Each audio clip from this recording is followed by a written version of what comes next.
We're back on the air. This is Radio Entrepreneurs. My name is Jeffrey Davis. I'm host of the show. Also CEO and founder of Mage LLC, management consulting firm. We are sitting in the wonderful offices of Davis Malm D'Agostine. That means I'm sitting with Pat Clendenin. Hi, Pat. Good morning, Jeffrey. Always a pleasure to Thank you, host you Pat. here and to be on the show. So thank you. I will try to behave during this segment. Always behave, but have fun. But we're talking to somebody we both know very well. He's glad we could get him in today, or you got him in. Greg Rush from Dunn and Rush. And again, we're going to talk about M&A today, right, Greg? Sure. Yep. Sell-side M&A is what we specialize in. Why don't you give us first a little brief on yourself and the firm, and then we'll get right into it. Sure. I think, as Jeffrey mentioned, Greg Rush, I'm a partner at the firm Dunn Rush & Company. We set the firm up a little bit more than 8 years ago. We are a boutique investment banking firm.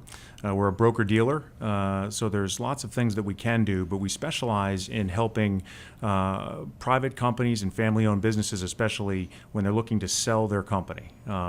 So sell-side merger and acquisition work is what the firm specializes in. We can do some capital raising, fairness opinions, valuation work, some buy-side work in certain circumstances, but it's really building relationships with family-owned businesses as they build toward what might be a very important transaction for them and their family when they decide to take chips off the table. So Greg, when before we talk about, and Jeffrey asked you about the kinds of things you do for your clients, explain to our readers who aren't familiar with investment banking, why would a private company really want to consider selling a business that has been in the family and been profitable for many years? Sure. I mean, there are many, many reasons why ultimately people come to that conclusion. But I think certainly as you get into a second, third generation, I think we've all seen statistics that very few businesses make it to a third or fourth generation.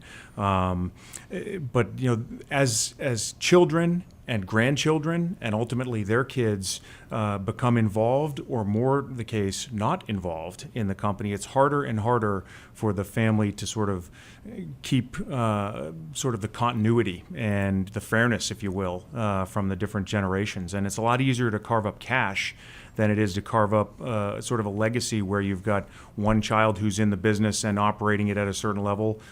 You've got a cousin who's in the business, but then maybe 3 or 4 other cousins, children, and grandchildren who aren't. But I would also say that if you're going to transfer cash versus an asset that needs to be worked, and cash needs to be worked too, it may be a more predictable way of protecting the futures of your family. Sure. No, and I think transition of management and who has the capability and the willingness and desire to run a company changes when you go from generation to generation.